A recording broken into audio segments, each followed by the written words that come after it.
The year is 2025, and power looks different than it did decades ago. Dictators no longer just march through the streets with tanks and propaganda posters plastered across every wall. Their weapons today are invisible: algorithms, AI-generated narratives, and carefully crafted emotional triggers that can sway the minds of millions without firing a single bullet. In the modern world, emotions are the currency of control. Fear, anger, hope, pride. These are no longer just human feelings. They are tools in the arsenal of leaders who seek absolute dominance. And the most dangerous dictators are not the loudest ones. They are the ones who make you believe you're thinking freely, when every thought has already been planted in your mind. In this video, we're diving deep into the dark psychology behind how dictators in 2025 manipulate the emotions of entire nations, and why most people never even realize it's happening. The digital throne, emotional control through technology. A century ago, dictators relied on newspapers, radio, and state television. Today, their power sits quietly inside every smartphone, computer, and smart TV. They don't need to ban free speech outright. They simply flood the digital space with so much emotionally charged content that your ability to think critically is quietly dismantled. In 2025, dictators understand something very simple.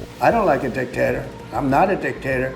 I'm a man with great common sense. People act on emotion before logic. And where are emotions most easily stirred? Social media feeds. With advanced AI, deepfake videos, and sentiment analysis, they can now track not just what people say, but how they feel about every issue. If you scroll past a post that sparks outrage, there's a good chance it's not just random. It's been placed there by algorithms designed to test your emotional reactions. The moment they see which topics make people angriest, saddest, or most fearful, those topics are amplified. Dictators don't need to force you to love them anymore. They just have to make you hate their enemies. And sometimes those enemies don't even exist. They are invented, scripted, and introduced to the public as the perfect villain to unite the nation under one leader. Manufacturing enemies, the psychology of fear. Fear is the oldest political tool in the book, but in 2025, fear is not just a blunt weapon, it's a scalpel. Dictators have learned that the most effective way to control a population is to create an ongoing sense of crisis. People who feel unsafe will always look for someone to protect them, even if it means surrendering their freedoms. Modern authoritarian regimes create this fear in several ways.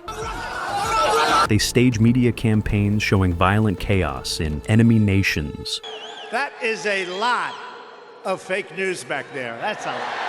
Or highlight rare criminal incidents until they seem like a daily threat. They exaggerate dangers, economic collapse, foreign invasions, cyber attacks, until the public feels that danger is everywhere. This fear doesn't just unite people under the leader, it rewires the brain. Psychologists have found that constant exposure to fear reduces people's ability to think rationally. When you're scared, you want safety, not debate. Dictators understand this perfectly, which is why they drip feed fear into the public consciousness day after day. And here's the trick. They don't just make you fear outsiders. They make you fear your neighbors, your co-workers, even your own family. When people start suspecting each other, trust collapses, and the only figure left to trust is the leader. The illusion of choice, emotional traps in politics. In the past, dictatorships were obvious. One party, one face, one voice. Today, in many countries, the control is far more subtle. Elections still happen, opposition parties still exist, and the press still operates. But everything is orchestrated. This is where emotional manipulation becomes an art form. Dictators know that if you think you have a choice, you are less likely to rebel. So they create controlled opposition, parties, candidates, and movements that seem independent but ultimately reinforce the same core power structure. They use staged debates, emotionally loaded talking points, and carefully leaked scandals to give people a sense of drama and competition. But behind the scenes, the real decisions have already been made. Even news outlets that seem to disagree are often part of the same emotional machine. One side might trigger fear, the other might trigger outrage, but both are playing the same game, keeping you emotionally invested in a controlled narrative so you never look outside it. Pride and national identity, the sweet poison. If fear is the dictator's whip,